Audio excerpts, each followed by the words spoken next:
Hello and welcome to Express News. In the next half an hour, we'll get you all the latest news and updates. My name is Abhishek Mahaj and we'll start with our top story. Jharkhand Chief Minister Hemant Soren called on President Draupadi Murmu and Prime Minister Narendra Modi on Monday. Union Minister and BJP National President JP Nadda took part in a plantation drive at FDA Bhavan in New Delhi. Vikram Misri assumed charge as the new Foreign Secretary of India. Upon taking charge, External Affairs Minister Dr. S. Jaishankar congratulated him. At least 6 people were killed after a bus collided with a truck on the Ahmedabad-Vadodara Express Highway. The Indian Army, Jammu and Kashmir Police and CRPF are using high-tech drones to conduct a joint search operation in Jammu's Akhnur. The border guarding forces of India and Bangladesh held sector commander level meeting at a border outpost in West Bengal.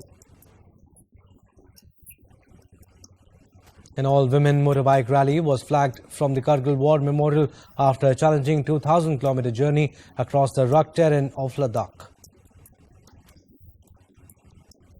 The 13th edition of joint military exercise Maitrey between the Indian Army and the Royal Thailand Army concluded in Thailand. India's National Cadet Corps celebrates its Foundation Day on Monday. It came into existence on 15 July 1948. The Archaeological Survey of India submitted a scientific survey report of the disputed Bhotshala Kamal Bola Mosque Complex to Madhya Pradesh High Court. India's National Testing Agency to conduct retests to affected candidates of Central University entrance test on Friday. India marks the World Youth Skills Day to celebrate the strategic importance of equipping young people with skills for employment. Central Indian city of Indore has set a new world record by planting more than 11 lakh saplings within 24 hours. Indian benchmark indices continued their upward journey for the second straight day, with Nifty 50 crossing 24,600 for the first time ever on Monday. Zomato founder and CEO Deepinder Goyal has become a billionaire following a record rally in Zomato's shares over the past year. Indian food delivery giants Zomato and Swiggy have hiked the platform fee they levy on each order. Elon Musk company Tesla lost a lawsuit seeking a patent for the 5G vehicle's launch in Britain. The French Competition Authority confirmed that an investigation is underway into chipmaker Nvidia over alleged anti-competitive practices. Rocked by protests, Kenya's government plans to cut 2024-25 spending by 1.9% in a revised budget. Thai economy faces upheaval due to factory closures and cheap Chinese imports. Economic data released on Monday showed China's economy slowed in the second quarter. UK home prices have fallen as buyers await Bank of England rate cut. The International Monetary Fund reached an agreement with Pakistan for a $7 billion loan program. French IT company Atos has secured a funding of $1.8 billion to restructure its debt through a lock-up agreement with a group of banks and bondholders. Taiwan Semiconductor Manufacturing Company, the main producer of advanced chips used in AI applications, is expected to report a 30% rise in second quarter profit. Google parent Alphabet is in advanced talks to acquire cybersecurity startup Wiz for $23 billion, a report has said. British luxury group Burberry has named former Michael Kors boss Joshua Schulman as its new chief executive. Airbus revised up its 20-year demand forecast for jetliners as airlines seek modernized long-haul fleets. Kuwait Oil Company said it's discovered huge amounts of light oil and associated gas in an offshore field. Bitcoin surged to a two-week high after the attempted assassination of U.S. presidential candidate Donald Trump raised the odds of the former president. U.S. President Joe Biden has received another security briefing in the White House in relation to the assassination attempt on former President Donald Trump. Biden's re-election campaign revamped its strategy after Saturday's assassination attempt on Republican rival Donald Trump. Trump arrived in Milwaukee, where he will be formally nominated as the Republican presidential candidate. A Pennsylvania firehouse paid tribute to fallen colleague who was killed by gunfire while attending Donald Trump's rally. T-shirts featuring a picture of Trump just after he was shot has gone viral on online merchandise platforms. Russia has claimed more gains in Donetsk. Ukraine has said that Russian forces launched a missile attack on a town near Kharkiv. The navies of China and Russia are holding a joint exercise in the South China Sea and a joint maritime patrol in Pacific Ocean.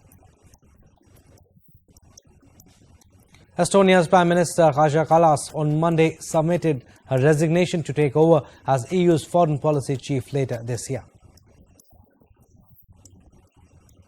In France, left-wing parties continue to plan to form a joint government after they emerged as the strongest bloc in the parliament.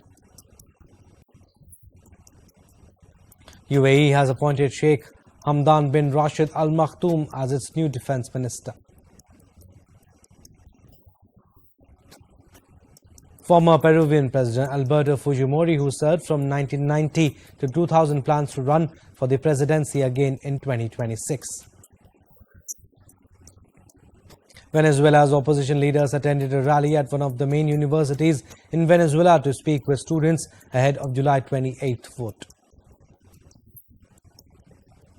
Rwandans voted in the country's presidential elections, which are poised to extend long-time leader Paul Kagame's tenure for another 5 years.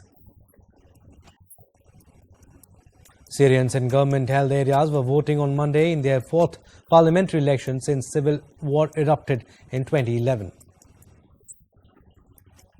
Venezuela's opposition leaders attended a rally at one of the main universities in the country to speak with students ahead of July 28th vote. At least 5 killed, 20 injured as a car bomb exploded outside a restaurant in Somalia's capital Mogadishu on Sunday night. Pakistani security forces on Monday foiled a terrorist attack in a Bannu cantonment. The terrorists attempted to enter the cantonment by detonating an explosive-laden vehicle. Pakistan government is planning to ban former PM Imran Khan's party PTI. KP Sharma Oli took oath as Nepal Prime Minister along with 21 ministers from 4 parties. The UN has said that the rising conflicts globally slowed childhood vaccination rate in 2023.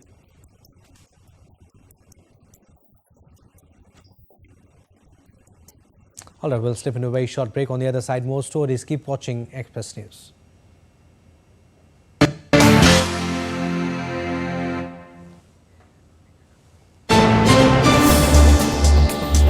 Voice of a rising aspirational world. Stories of challenges, struggles and accomplishment. A world battling conflict, hunger and poverty. Embracing growth, development, science and technology. A voice of progress, a voice of unity. Watch Voice of the Global South with me, Akshay Dongre, only on DD India.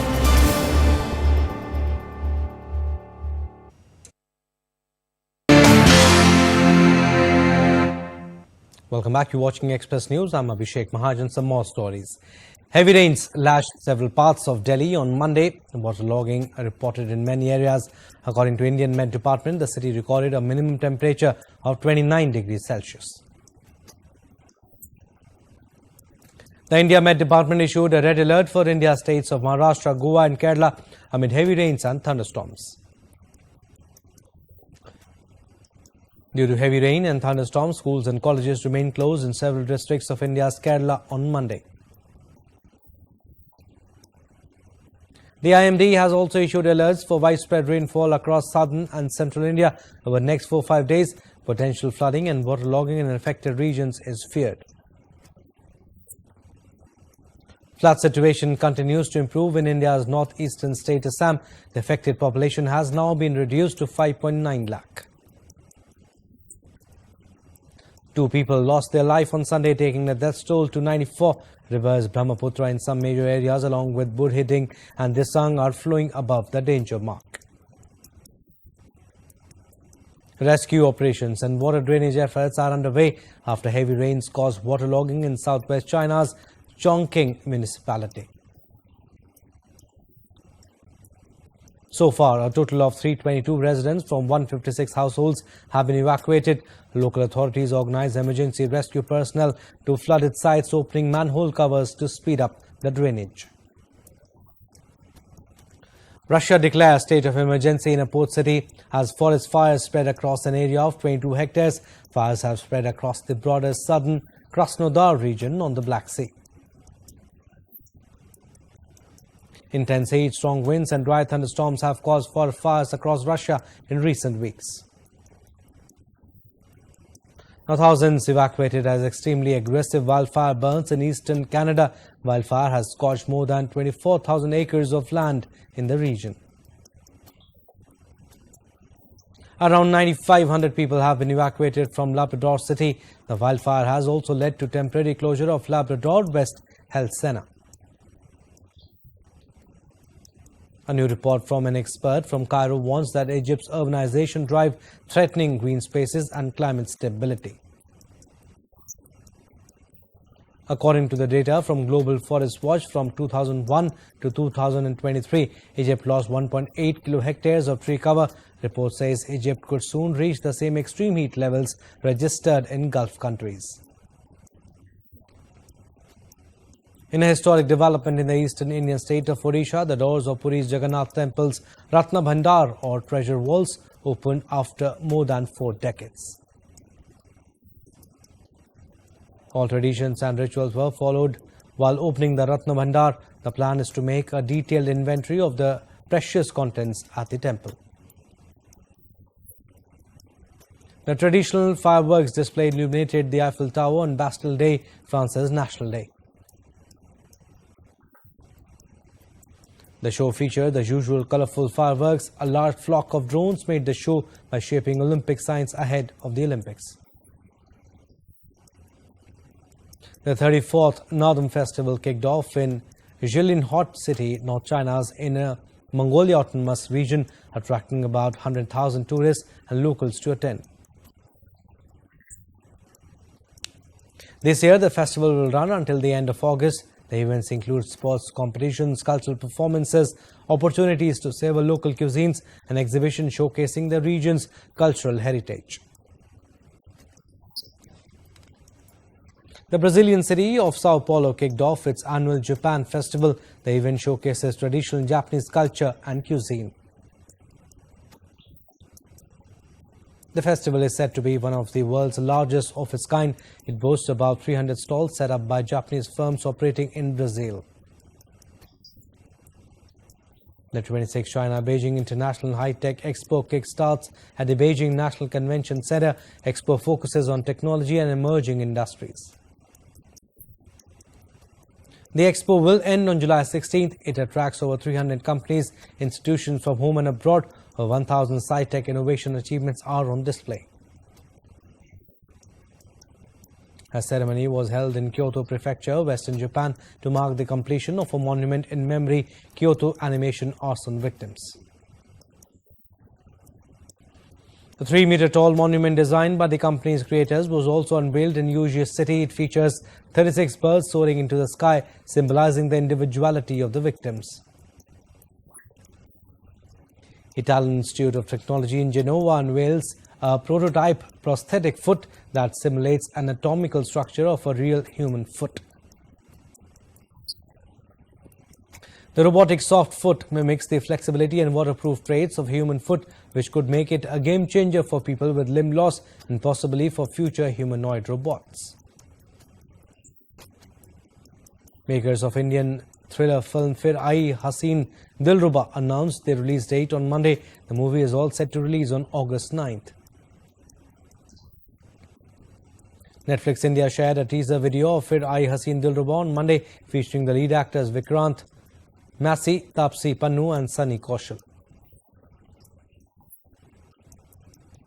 Bollywood filmmaker Siddharth Anand, celebrated for his blockbuster hits like Pathan and War, teams up with producer Mahavir Jain for a global thriller inspired by Ravi Shankar. The upcoming film will highlight a pivotal moment in Ravi Shankar's life, who is a revered global spiritual leader. Art filmmaker Chinmoy Kashyap announced his first feature film, The Liminal. Chinmoy Kashyap has directed over 35 art films for top-tier brands. His first feature movie will be made under the banner of Axum Motion Pictures. South Indian actor Kiran Abavaram is all set to make his comeback to cinemas with Ka. The teaser video of the film was released by the makers on Monday. British rock band Coldplay treated fans for a special surprise during their concert at Romeo's Stadio Olimpico, unveiled the new song Good Feelings. K-pop stars Stray Kids prepare for comeback with high-energy Hyde Park show. The group returned to London after nearly 5 years to make their British festival debut. American actress Shannon Doherty, best known for her role as high school student Brenda Walsh on hit 1990s television drama Beverly Hills 90210, dies after years living with cancer. Chinese filmmakers comes up with an animation movie, The Umbrella Fairy. Movie showcased country's cultural heritage such as silk umbrella and embroidery techniques. The Umbrella Fairy tells the story of King Dai, a royal umbrella's fairy who embarks on a journey with a young craftsman to prevent a war in ancient China. Spain won the European Championship for a record-breaking fourth time, beating England in the Summit Clash 2-1. Euphoric fans celebrated Spain's Euro Cup win in Sunday's showpiece for a record fourth title and condemned their opponents to a record with second straight final defeat. Spain manager Luis de la Fuente has demanded that the Ballon d'Or be awarded to Rodri Hernandez after he was instrumental for La Roja in their triumph at Euro 2024. England coach Gareth Southgate says he will discuss the way forward with FA officials, while Spain coach Luis de la Fuente says his team had a great system of play. England's loss to Spain in the Euros final dominated Britain's tabloid newspapers on Monday. Shattered read the headline of the Daily Mirror, while the Times ran the words "End of the Dream" with a picture of Spain's Mikel Oyarzabal scoring the winning goal.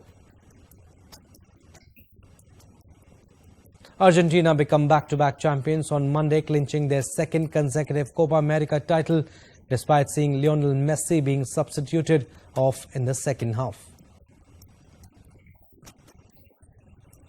Argentines took to the Obelisk Monument in Buenos Aires to celebrate their 1-0 victory over Colombia in the Copa America final. Now, Spain's Carlos Alcaraz on Sunday created history by becoming the sixth player in Open era to win Roland Garros and Wimbledon in the same year. With a nod to the coming Olympic Games, a grand fireworks and drones display around the Eiffel Tower capped Bastille Day celebrations in France on Sunday. Having retired recently from the T20 internationals, India captain Rohit Sharma has opened up on his playing future in the longer format, saying that he still has plenty to offer.